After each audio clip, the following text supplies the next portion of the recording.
에스겔서 43장 13절부터 보겠습니다. 규빗으로 잰 제단의 치수는 이러하니 그 규빗은 한 규빗과 한 손 너비이며 바닥은 한 규빗이고 그 너비도 한 규빗이라. 그 사면 가장자리는 한 뼘이며 이곳이 제단의 높은 부분이 되리라. 땅 위의 바닥으로부터 밑판까지는 2규빗이요 그 너비는 1규빗이며 작은 판에서 큰 판까지는 4규빗이며 그로 제단은 4규빗으로 하고 제단에서 위쪽으로는 네 뿔이 있게 할지니라. 제단은 길이와 12규빗 너비가 12규빗으로 네모가 반듯한 정사각형이 되게 하며 밑판은 길이가 14규빗 그 너비가 14규빗으로 정사각형이요 그 사면의 가장자리는 반 규빗이며 그 밑은 1규빗으로 두를지니라. 그 층계는 동쪽을 향하게 할지니라. 그가 내게 말씀하시니라. 인자야 주 하나님이 이같이 말하노라. 그들이 그 제단을 만드는 날에 그 위에 번제물을 드리고 피를 뿌리는 제단의 율례가 이러하니라. 나에게 다가와서 나를 섬기는 사독의 씨 레위인 제사장들에게 너는 어린 수송아지 한 마리를 속죄제물로 줄지니라. 주 하나님이 말하노라. 너는 그 피를 취하여 제단의 네 뿔과 밑판의 네 모퉁이와 사면의 가장자리에 바를지니 그리하여 너는 제단을 깨끗게 하고 정결케 할지니라. 너는 속죄제물의 수송아지도 취하여 전에 정해진 장소 성소 밖에서 그것을 불살할지니라. 둘째 날에 너는 속죄제물로 흠없는 숫염소 새끼를 드릴 것이요 그들은 수송아지로 제단을 정결케 하듯이 정결케 할지니라. 제단을 정결케 함을 마친 후에 너는 흠없는 어린 수송아지 한 마리와 양무리 가운데 흠없는 숫양 한 마리를 드릴지니라. 너는 그 제물들을 주 앞에 드릴 것이요 제사장들은 그 위에 소금을 뿌려서 주 앞에 그것들을 번제물로 드릴지니라. 7일 동안 너는 매일 속죄물로 숫염소를 예배할 것이며 그들로 흠없는 어린 수송아지와 양떼에서 순양을 예배할지니라. 7일 동안 그들은 제단을 깨끗게 하고 정결케 할 것이며 그들은 자기 자신을 성결케 할지니라. 이 날들이 지나고 제8일째와 그 다음에 제사장들은 제단 위에 너희 번제물과 화목제물들을 드릴지니라. 그리하면 내가 너희를 받겠노라. 주 하나님이 말하노라. 제단이 성전의 그 뜰 안에 아주 중앙에 위치하고 있죠. 이 제단도 3층으로 되어 있습니다. 3층으로. 그래서 이 치수를 주님이 다 말씀하셨는데 그 길이의 치수를 보면은 상당히 큽니다. 옛날 성막에 있던 치수는 가로 세로 5규빗밖에 안 되는데 이거는 지금 상당히 큰 것을 우리가 볼 수가 있습니다. 그리고 그 층계는 동쪽을 향하게 한다. 층계는 동쪽을 향하게 한다. 이 성경에 보면은 그 방향에 대해서 말씀이 많이 나옵니다. 성전 동쪽으로 문으로부터 제단을 향해 갈 때 동에서 서로 가는 거죠. 동쪽에서 서쪽으로 가는 것이다. 자, 성경에서 보면은 참 이상한 게 희한한 게 있는데 신비로운 것이 뭔가 하면은 모든 선하고 좋은 이동, 그러니까 동쪽으로 가느냐 서쪽으로 가느냐 여기에 따라서 그것이 선한 이동이 될 수가 있고 좋지 않은 이동이 되는 것을 우리가 많이 봅니다.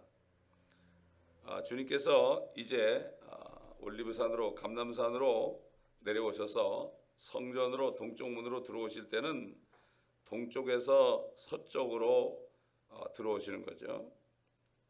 이렇게 되는 거죠. 그리고 결국 동쪽 문에 들어서시면 성전 안으로 들어가시게 되는 거죠. 이렇게 진행 방향이 주님께서 오시면 동쪽에서 서쪽으로 돌아갑니다. 그런데 주님께서 죽으실 때는 결국 서쪽에서 동쪽으로 가셨죠. 동쪽으로 가셨죠. 여러분 아담과 이브가 에덴 동산에서 쫓겨난 것도 서쪽에서 동쪽으로 갔습니다. 또 살인했던 가인도 그가 쫓겨난 다음에 서쪽에서 동쪽으로 가가지고 에덴의 동쪽 노 땅에 살았다고 창세기 4장 16절에 말씀하고 있습니다. 또 야곱이 거짓말해가지고 들통이 나가지고 그 형이 자기를 죽이려고 그러니까 도망가고 추방당하고 그 도망간 것도 서쪽에서 동쪽으로 도망치면서 엄청난 고생을 했죠. 밤에 그냥 짐승들이 왔다 갔다 하는데 거기서 자면서 돌베개 베고 잤다고 되어 있죠. 또 유대인들이 포로로 잡혀간 것도 서쪽에서 동쪽으로 갔습니다.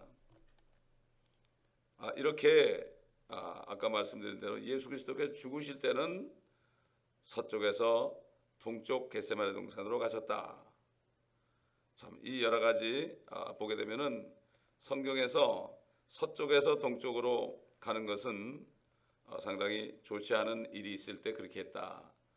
이것도 우리가 무시할 수가 없습니다. 성경을 자세하게 보게 되면은 그렇습니다. 그러니까 오늘날도 우리가 우리 삶 속에서도 이렇게 보면은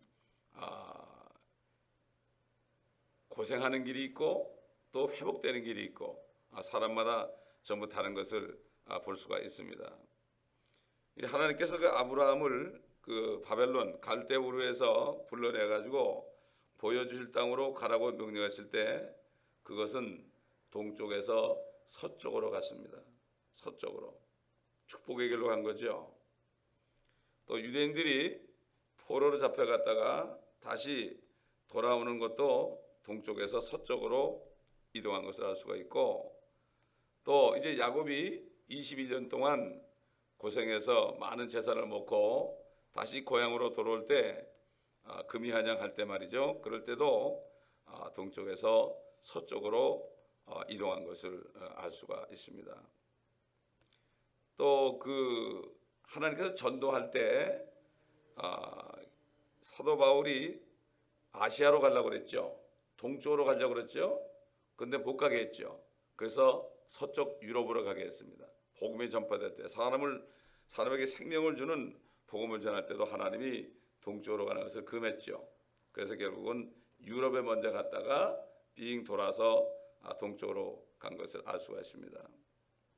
참 이 모든 것이 보면은 성경을 자세하게 읽어보지 않으면 이런 것을 우리가 발견할 수가 없지요.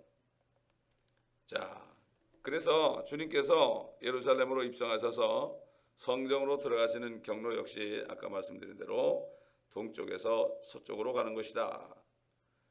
하나님께서 이스라엘 민족을 이집트에서 400년 동안 종살이 시키고 돌아오게 할 때에도 서쪽에서 동쪽에서 가는 것을 허용치 않았어요. 그래서 그들을 사해를 이렇게 돌아가지고 동에서 서로 이동해서 요단강을 건너가게 했습니다. 그렇기 때문에 인류 역사의 진행 방향은 언제나 동에서 서로 향한 것이었고, 여러분 태양이 어떻게 됩니까? 서쪽에 떠서 동으로 갑니까? 동쪽에서 떠서 서쪽으로 가죠. 이게 태양의 진행 방향이죠. 또 기독교 부흥운동이 역시 동쪽에서 서쪽으로 향한 것이요. 성령의 바람도 언제나 동쪽에서 서쪽으로, 동풍이 불었다 그랬죠. 동풍이 밤새도록 불어가지고 홍해바다가 갈라졌고, 동풍이 밤새도록 불어가지고 메추라기들을 불러가지고 동풍이 뭡니까? 동쪽에서 오는 바람이죠. 그렇죠. 그 동쪽에서 온다는 건 어디로 가는 거예요? 서쪽으로 가는 거란 말이에요. 그때 많은 사람들이 이렇게 보면은 자기도 몰랐는데 고생할 때는 동쪽으로 가서 고생하다가 풀려질 때는 서쪽으로 온 것을 많이 봐요. 참 희한하더라고.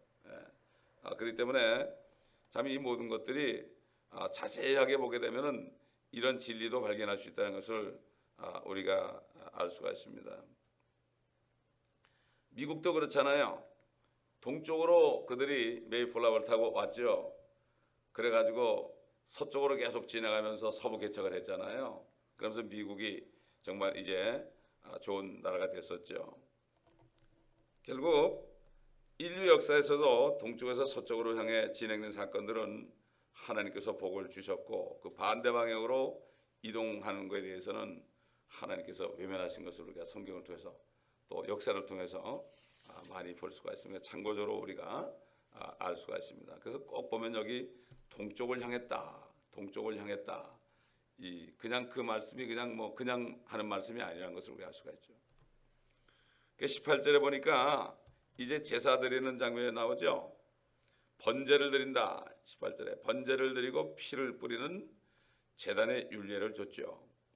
제단을 만드는 날에 특별히 그 봉헌 제사에 관한 율례를 줬습니다. 자, 이것은 다시 천년왕국 시대가 되면 제사가 회복된다 하는 것을 알 수 있죠. 우리 한번 스가랴서 한번 보겠습니다. 스가랴서 마지막 장 보겠어요. 스가랴서 14장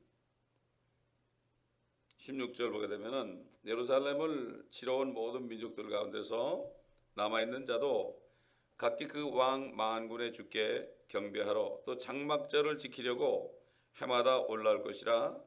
땅의 모든 족속 중에서 그 왕 만군의 주를 경배하려고 예루살렘에 올라오지 아니하는 자들에게는 비가 내리지 아니하리라. 만일 이집트의 족속에 올라오지 아니하면 비가 없을 것이며 재앙이 있으리니 그 재앙으로 주께서 장막절을 지키려고 올라오지 아니하는 그 이방을 치시리라.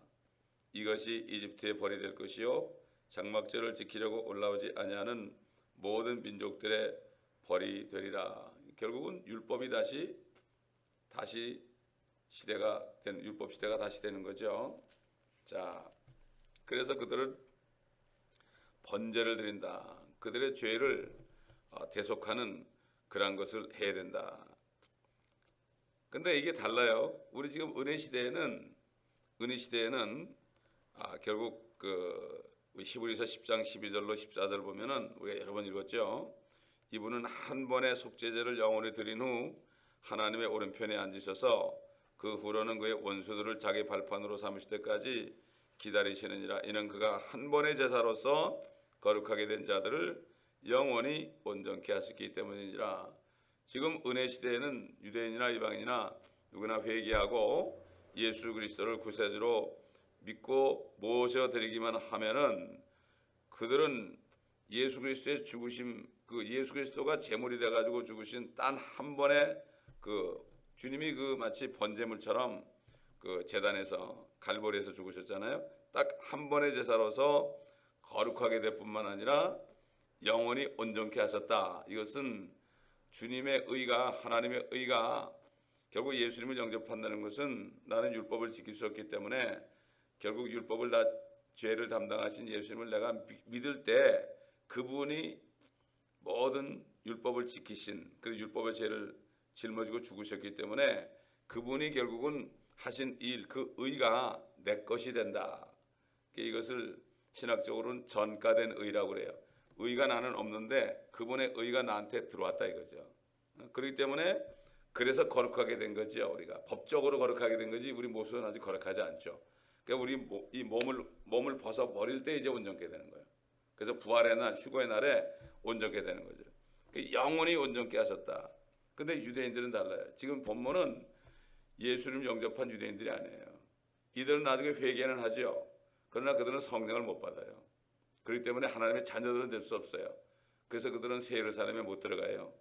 그렇기 때문에 유대인들도 지금 회개하고 예수님을 믿으면 똑같이 유대인이나 이방인이나 할 것 없이 예수 그리스도의 한 번 죽으심과 부활하심 때문에 영원히 온전하기 때문에 더 이상 제사를 드릴 필요 없어요. 한 번의 제사로서 거룩하게 된 자들을 영원히 온전케 하시다는 말씀 굉장히 중요한 거죠. 영원히 온전케 했다니까요. 어느 누구도 뺏어갈 수 없어요 이거. 근데 지금 다른 복음을 전하는 많은 사람들이 나오죠. 그래가지고 겁을 막 줘가지고 사람들을 두렵게 만들어서 특별히 캐톨릭 같은 경우는 매번 와가지고 사제들로부터 그 떡을 받아먹고 포도주를 마시지 않으면 안 된다 그러죠. 그러니까 두렵고 떨림으로. 그러니까 그들은 종교적으로 훈련이 잘 됐기 때문에 그러나 예수 그리스도를 회개하고 믿기만 하면은 영원히 구원받는 걸 안 가르쳐줘 가지고 영원히 벌벌 떨면서 천국은 절대 갈 수 없고 연옥을 가가지고 수만 년을 있어도 된다. 그리고 어떻게 될지 모른다 그러니까 그들은 항상 종교적으로 두려워가지고 그래가지고 성당에 가는 거죠. 두려워서. 구원받아가지고 기뻐가지고 하나님께 경배하고 하는 게 아니라 두려워서 하는 거예요. 모든 종교인들이 다 그렇잖아요. 두려워서, 무서워서, 자기가 어떤 저주를 받을까봐 막 그냥 자해도 하고 금식도 하고 막 이렇게 하면서 자신을 막 그냥 때리기도 하고 말이죠. 그렇게 하는 것을 볼 수가 있죠. 영원히 지금 시대에 예수 그리스도께서 그 하신 그 죽으심과 부활하신 그것이 바로 주님이 제물로 자신을 드린 거거든요. 주님은 어린 양처럼. 그래서 침례 요한이 세상 죄를 제거하는 하나님의 어린 양이로다. 여기 오늘 본문에는 수송아지가 나오고 순양은 나오지만은 어린 양이란 말은 안 나오죠. 그렇기 때문에 이것은 이스라엘 민족들이 수천 년 동안 하나님을 거역하고 또 죽이고 선지자들을 죽이고 이런 죄들을 그때 천연왕국에 그들이 그냥 말로만 회개하는 것이 아니라 그때 그들이 이런 번제를 드림으로 말미암아 화목제를 드림으로 말미암아 천년 동안 그들이 계속 드리면서 그들의 죄를 씻는 거죠. 그러니까 결국 한 민족 단위로서 이렇게 이스라엘이 이렇게 되는 거예요. 그렇기 때문에 유대인들이 지금 예수 안 믿으면은 환란 때 가서 살아남기도 힘들지만은 천연왕국에 들어가도 이렇게 제사를 계속 드려야 되는 거예요. 그래서 사람들이 이 말씀을 잘 구분해서 공부하지 않으면은 이걸 이해를 잘 못해요. 아니 뭐 예수님이 죽으셨는데 또 드리냐 그래. 그러니까 이거는 유대인과 하나님의 교회를 구분을 못해서 그래요. 그렇기 때문에 성경을 잘 진리의 말씀을 올바로 나눠서 공부하지 않으면은 혼동이 되게 되죠. 그들은 그분을 거부했죠. 그들 자신의 메시아를 영접하지 않았습니다. 그래서 그들은 결코 영원히 온전케 되지 못했죠. 백성으로서. 그러므로 천년왕국 시대에 민족 단위로 회복된 이스라엘은 다시 구약 시대에 마찬가지로 희생 제사를 드려야 되는 것입니다. 시대가 바뀌는 거죠. 지금 에스겔서는 유대인에게 관련되는 문제들을 말씀하고 있는 거지 지금 교회 시대 문제를 얘기하는 게 아니죠. 그때 이렇게 제사를 드릴 때 거듭나서 휴거됐다가 주님과 함께 내려온 분들은 주님과 함께 있죠. 주님의 신부들이니까 함께 있죠. 그러나 그래서 주님께서 뭐라 하십니까? 사도들에게 그랬죠. 너희는 앞으로 이스라엘의 12지파를 다스릴 것이다. 그래서 12사도, 그래서 하나 가룟 유다는 떠나갔잖아요. 그래가지고 마띠아를 집어넣었죠. 12명을 채운 이유가 뭔가 하면 이스라엘의 12지파를 그들이 통치하기 때문에 그래요. 그리고 다윗은 이스라엘의 영원한 통치자가 된다. 옛날 다윗이 죽으니까 솔로몬이 왕이 됐죠. 그러나 그때 되면 다윗은 죽지 않잖아요. 이미 다윗은 주님이 부활하실 때 많은 잠자는 성도들이 부활할 때 분명히 일어났죠. 주님과 함께 올 것입니다. 그는 죽지 않죠. 그러니까 영원히 통치자가 되는 거예요. 이게 다윗이 그렇게 축복을 받은 사람입니다, 여러분. 그래서 다윗은 이 땅에 사는 동안에 그러한 축복을 받는 것을 원했어요. 여러분 다윗이 뭐 돈이 없었겠습니까? 좋은 옷이 없었겠습니까? 진미가 없었겠습니까? 좋은 집이 없었겠습니까? 왕궁에 살았는데 그가 뭐 참 육신의 정욕과 안목의 정욕과 이생의 자랑으로 말하면은 그만큼 축복받은 사람이 어디 있어요?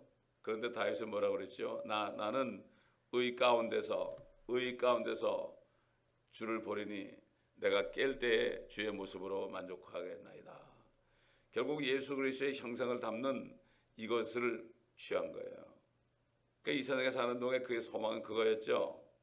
그러니까 에스겔을 통해서 하나님께서 말씀하셨잖아요. 다윗은 이스라엘의 영원한 통치자가 될 것이다. 마찬가지예요. 신약 시대에도 이것을 깨달은 사람은 이 땅에 사는 동안에 영원히 누릴 축복을 준비하죠. 문화를 남깁니다. 그래가지고 이 하나님의 말씀을 가지고 복음을 전해가지고 더 많은 사람들을 주께로 인도하죠. 이게 문안을 남기는 거죠. 많이 한 만큼 그들이 결국은 통치하게 되죠. 10고을로 다스리고 5고을로 다스립니다. 그렇기 때문에 아브라함에게 가나안 땅에 인도하신 다음에 동서남북을 바라봐라. 언제 그랬습니까? 롯이 욕심을 내가지고 저 멸망할 소돔도 모르고 소돔과 고모라 지역으로 그 그냥 눈이 안목의 정욕을 가지고 육신의 정욕을 가지고 이생의 자랑을 가지고 거기 가가지고 살았죠. 그러면서 그는 성문 앞에 앉아 있었죠. 천사들이 그 소돔을 심판하러 들어갈 때 그가 소돔 성문에 앉아 있었어요. 다시 말해서 소돔에서 한 자리 한 거예요. 그는 육신의 정욕과 안목의 정욕과 이성의 자랑을 이루었습니다. 거기서. 그런데 결국은 비참하게 됐죠. 그러나 아브라함은 하나님이 있으라는 그 산지 가나안 땅, 그 돌멩이로 가득한 거기에 불편한 곳에 있었죠. 그러나 롯이 떠났죠. 롯이 떠난 다음에 동서남북을 바라보라. 그리고 가로 세로로 걸으라. 네가 바라보는 땅과 네가 걸은 땅을 너에게 줄 것이다. 이렇게 말씀했어요. 그래가지고 결국 아브라함의 믿음으로 가나안 땅을 이스라엘이 차지하는 거죠. 마찬가지입니다. 오늘날도 우리가 신앙생활 하다 보면 많은 사람들이, 육신적인 사람들이 옆에서 자꾸만 유혹을 하고 그럽니다. 떠납니다. 제가 목회하면서 봐도 이 말씀만을 가르치니까 육신적인 사람들이 다 떠납니다. 떠날 때 동서남북을 바라보라. 걸어라. 그럴 때 그 아브라함처럼 그 믿음을 행할 수 있는 거예요. 옆에 육신적인 사람들이 가득 있으면 말이죠. 그 사람들 때문에 아무것도 못해요. 그 롯이 떠난 다음에 하나님이 아브라함에게 그렇게 말씀한 거고, 사도 바울이 갈라디아 3장에 보면은 믿음으로 난 사람, 다시 말해서 예수를 믿음으로 성령으로 다시 거듭난 사람들은 아브라함과 함께 복을 받는다고 그랬어요. 아브라함이 복을 받은 것처럼 그렇게 똑같이 복을 받는다. 똑같이 동서남북을 바라보라. 예수님께서 그랬잖아요. 성령이 임하면 너희가 능력을 받고 너희가 예루살렘으로부터 온 유대와 사마리아 땅끝까지 내게 증인이 될 것이다. 또 주님께서 11 제자에게 부활하신 후에 갈릴리에 만나가지고 너희는 모든 민족에게 가서 가르쳐라. 내가 명령한 것을 저들도 지키게 하라. 그리고 아버지와 아들과 성령의 이름으로 침례를 주라. 내가 세상 끝날까지 너희와 항상 함께 있을 것이다. 이렇게 그들에게도 모든 민족에게로 가라 그랬습니다. 우리는 모든 민족이 있는 곳에 와 있습니다. 지금 얼마나 축복인지 모릅니다. 우리에게 축복을 하시기 위해서 우리가 동양 쪽에 있다가 서쪽 미국으로 왔습니다.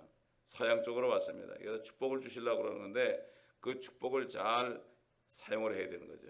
많은 사람들이 이것을 잘 모릅니다. 그렇기 때문에 그냥 교회 안에서만 다 왔다 갔다 하지 밖에 나가서 정말 담대하게 복음을 전하는 사람들을 보기가 힘든 때가 되었습니다. 자, 이렇게 결국 유대인들은 또 환난을 통과하지만은 그들이 환난 끝에 회개하죠. 회개할 때 그들이 용서해 주시면은 하나님께서는 그 천연왕국 성전에 그 번제단에 그들이 계속해서 번제를 드리고 수송아지와 순양을 계속 드려서 피를 흘려서 그들이 예수 그리스도의 피를 흘린 죄들을 거기서 속죄하는 이러한 것을 하나님이 1000년 동안 하게 한다는 것을 알 수가 있습니다. 19절 보니까 나에게 다가와서 나를 섬기는 사도계시 레인 제사장들에게 너는 어린 수송아지 한 마리를 속죄제물로 줄지니라. 속죄제물 아닙니까? 속죄라는 것은 죄를 속하기 위해서 드리는 거죠. 그렇죠? 주 하나님이 말합니다. 그러니 지금 은혜 시대에 구원받지 못한 사람은 정말 비참한 사람이에요.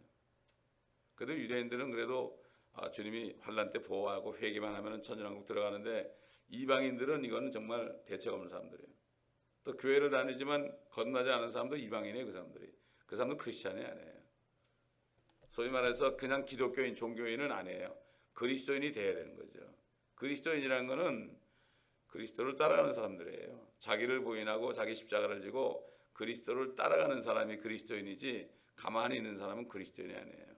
그렇기 때문에 사도 바울이 합당한 예배에 대해서 말할 때 너의 몸을 하나님이 기뻐하시는 거룩한 산 제물로 드리라. 이 몸을 주님께 온전히 드려서 주님이 오라면 오고 가라면 가고 서 있으라면 서 있고 주님이 하라면 하고 하지 말라면 안 하고 죽으라면 죽고 살라면 살고 주님이 먹으라면 먹고 먹지 말라면 안 먹고 주님이 하시는 대로 말씀대로 순종하는 거예요. 이게. 이 사람이 그리스도인입니다. 결국 다시 레위 지파의 그 제사장들, 사도계 아들들이 다시 나타나서 또 주님을 섬기는 제사장의 역할을 하는 것을 볼 수가 있습니다. 우리가 42장 13절에 이미 봤지만은 주께 다가가는 제사장들이 가장 거룩한 것들을 먹는 곳이 따로 있고 그 따로 떨어진 곳 앞에 있는 북쪽 방들과 남쪽 방들이 별도로 있는 것을 볼 때 그 방들이 바로 제사장들이 거하는 곳이다. 그래서 방들이 많이 있다 하는 것을 우리가 알 수가 있죠. 20절 가보니까 너는 그 피를 취하여 제단의 네 뿔과 밑판의 네 모퉁이와 사면의 가장자리에 바를지니 그래야 너는 제단을 깨끗게 하고 정결케 할지니라. 이거는 분명히 그 유대인들에게 적용되는 말이죠. 지금 은혜 시대에 적용되는 말이 전혀 아닙니다. 천년왕국 시대에 시행될 문자 그대로의 실제적인 일들을 여기 실이 서술하고 있는 거죠. 그렇기 때문에 이 천년왕국의 모든 치수를 다 알려준 것은 뭔가 하면은 솔로몬 성전에 있는 치수와 성막에 있는 치수와 천년왕국에 있는 치수가 달라요. 다릅니다. 그렇기 때문에 이걸 볼 때 이거는 옛날에 율법 시대의 성전이 아니다. 앞으로 새로 지어질 성전이라는 것을 다시 보여준 거예요. 그래서 치수를 다 얘기한 거예요. 그 솔로몬 성전의 치수도 나오고 그 다음에 그 장막으로 성막의 치수도 다 나오고 그 치수가 다 나오는 이유가 그냥 있는 게 아닙니다. 그래서 그런 거죠. 그래서 성경을 자세하게 보지 않으면 이게 무슨 말인지 몰라요. 그러니까 성경을 자세하게 공부해야만 하나님의 뜻을 알 수 있는데 참 그런 사람들이 드물죠. 그래서 성경을 참고하라, 자세히 봐라 그랬죠. 자세히 봐라 이렇게 얘기한 거죠. 그러니까 이게 속죄 제물이 예수 그리스도가 아니고 어린 양이신 예수 그리스도가 아니고 수송아지다 하는 것을 알 수 있죠. 이것은 바로 천년왕국 때에는 어린 양이 들어지지 않고 예수님이 다시 죽으시는 게 아니라 이거예요. 그리고 바로 수송아지가 드려진다 하는 것을 알 수가 있죠. 22절, 23절을 봐도 또 속죄제물로 흠없는 순염소 새끼를 드리고 또 수송아지로 제단을 정결케 하듯이 정결케 하고 제단을 정결케 함을 마친 후에 흠없는 어린 수송아지 한 마리와 양무리 가운데 흠없는 순양 한 마리를 드릴지니라. 7일 동안을 매일 드리는 거죠. 첫째 날에는 수송아지를, 둘째 날에는 흠없는 순염소 새끼를, 나머지 날들은 흠없는 어린 수송아지와 한 마리, 양무리 가운데 흠없는 순양 한 마리를 드리게 된다. 매일 드린다 이런 얘기예요. 매일. 자, 이렇게 어린 양이란 말이 전혀 나오지 않은 것을 알 수가 있죠. 우리 예수님은 어린 양처럼 한 번 드려서 참 이게 보통 은혜가 아니죠. 그렇기 때문에 거듭난 사람은 이게 빚진 자입니다. 빚진 자. 우린 죄밖에 진 게 없는데 주님이 다 죄를 사해 줬잖아요. 이것이 바로 1만 달란트 빚졌다가 도저히 못 갚으니까 막 살려달라고 그러니까 그냥 탕감해 준 거예요. 그렇잖아요. 우린 그런 사람들이야. 그렇게 죄를 많이 졌는데 탕감된 거예요. 뭐 내가 뭐 이렇게 많이 죄를 졌냐. 우리는 안에 죄가 있는 사람들이거든요. 그렇기 때문에 죄는 안에 있죠. 그러니까 생각만 해도 죄죠 그게. 근데 그걸 모르고 그냥 몸으로 한 것만 따지니까 나는 죄인이 아닌 것처럼 착각을 하는 거죠. 그러니까 예수님께서 마음의 음행을 품기만 해도 이미 음행하였느니라 간음했다 그랬죠. 탐내는 마음만 잠깐 들어도 이거는 이미 도적질했다고 그랬죠. 하나님의 그 잣대 앞에는 아무도 피할 길이 없죠. 그렇죠? 아무도 피할 길이 없습니다. 그러니까 지금 1만 달러 빚진 자이기 때문에 그때 그 사람이 어떻게 했어요? 500대 내려온 빚진 사람을 돈을 나를 갚을 테니까 좀 봐달라고 그러니까 뭐라 그랬죠? 그래 돈 벌어 갚어 그러지 않고 또 안 갚으려도 그러지 않고 감옥에 집어넣었어요. 아니 감옥에 집어넣으면 돈을 어떻게 벌어요? 그러니까 그 주인이 화가 나가지고 그냥 다시 또 그 사람을 감옥에 쳐넣었잖아요. 그게 뭐예요? 지금 우리는 1만 달러 빚진 자들이에요. 그 때문에 빚이라는 것은 성경의 죄와 연결이 돼요. 그렇기 때문에 우리가 그런 죄를 많이 졌는데 주님이 그냥 그분을 믿을 때 용서해 줬는데 우리가 다른 사람들의 죄를 용서 못한다면 이거는 500대 내려온 빚진 자가 왔을 때 내가 용서하는 것과 똑같죠. 500대 내려온 그러면은 한 1년 반 정도 번 돈이에요. 그것도 큰 돈이죠. 그런가 하면 사람들이 그러죠. 아 내가 저 사람만큼은 용서 안 된다. 그게 바로 500대 내려온이에요. 그게 500대 내려온이라고. 그러니까 우리가 남을 용서 못할 게 없죠. 근데 교회에서 왜 문제? 죄들을 용서를 못하니까 이게 교회가 문제가 생기는 거예요.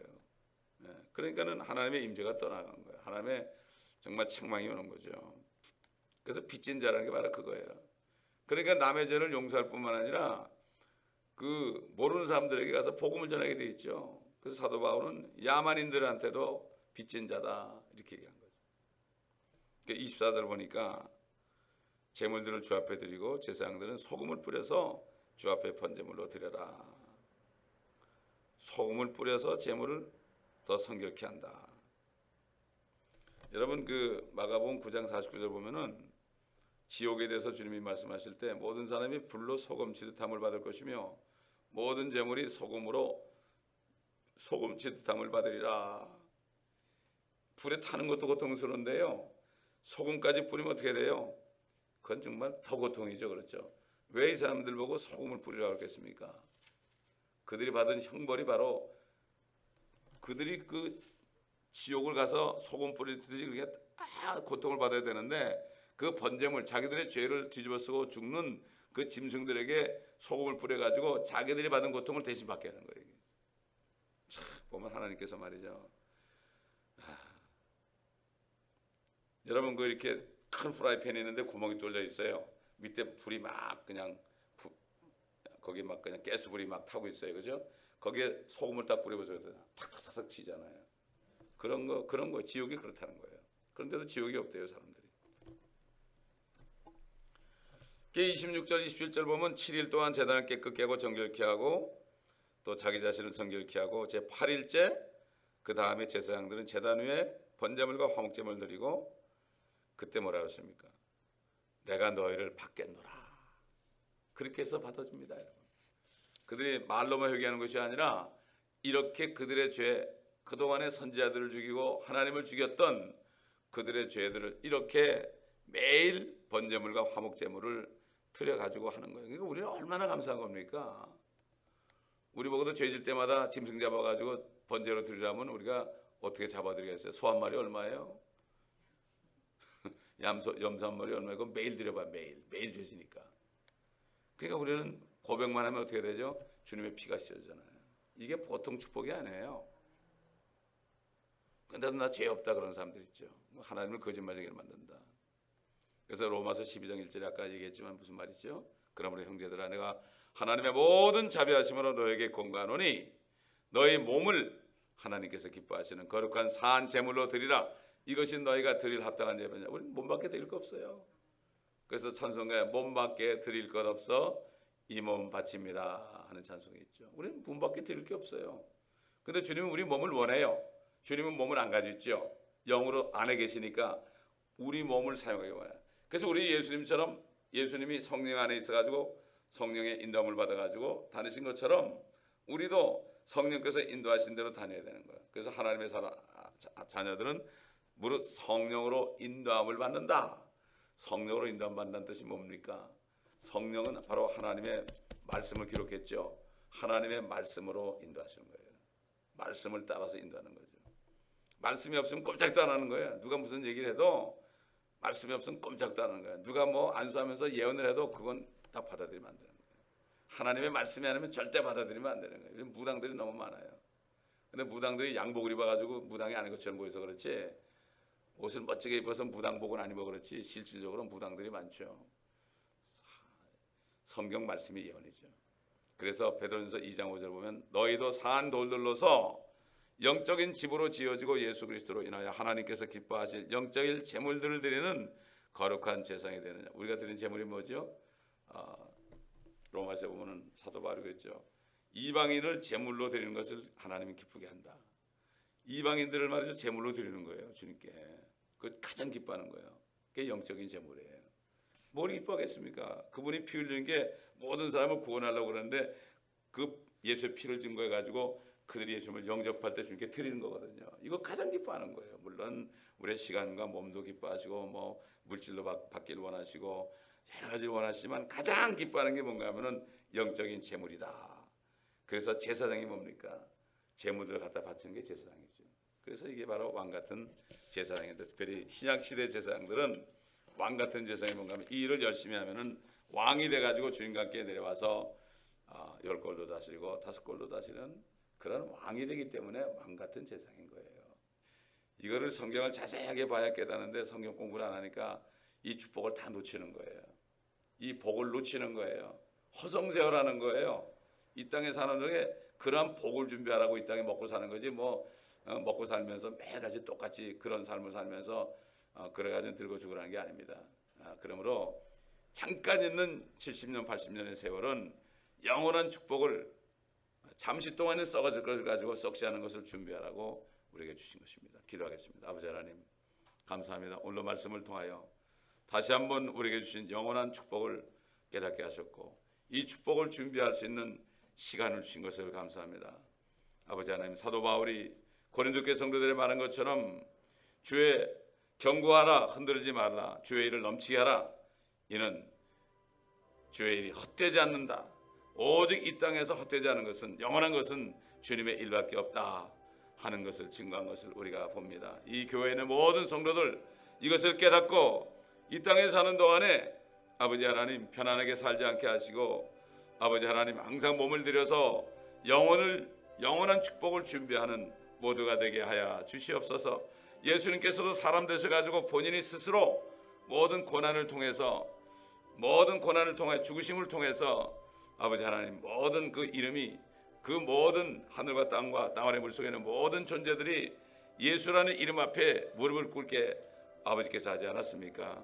높은 곳에서 낮아지실 때 그만큼 지극히 높여지지 않았습니까? 우리가 이 땅에 사는 동안에 우리 모든 성도들이 지극히 낮아짐으로 말미암아 주님이 나중에 높여주는 이러한 축복을 받게 하여 주옵소서. 이 땅에 사는 동안에 낮아지게 하시고 아버지 고난받게 하시고 사사받아서 주님과 동행함으로 말미암아 아버지 하나님 이 땅에서는 불편하겠지만은 그러나 영원히 평안한 삶을 누리는 모두가 될 수 있도록 한 사람 한 사람을 깨워주시고 깨닫게 하여 주시옵소서. 감사하며 예수 그리스도의 이름으로 기도합니다. 아멘.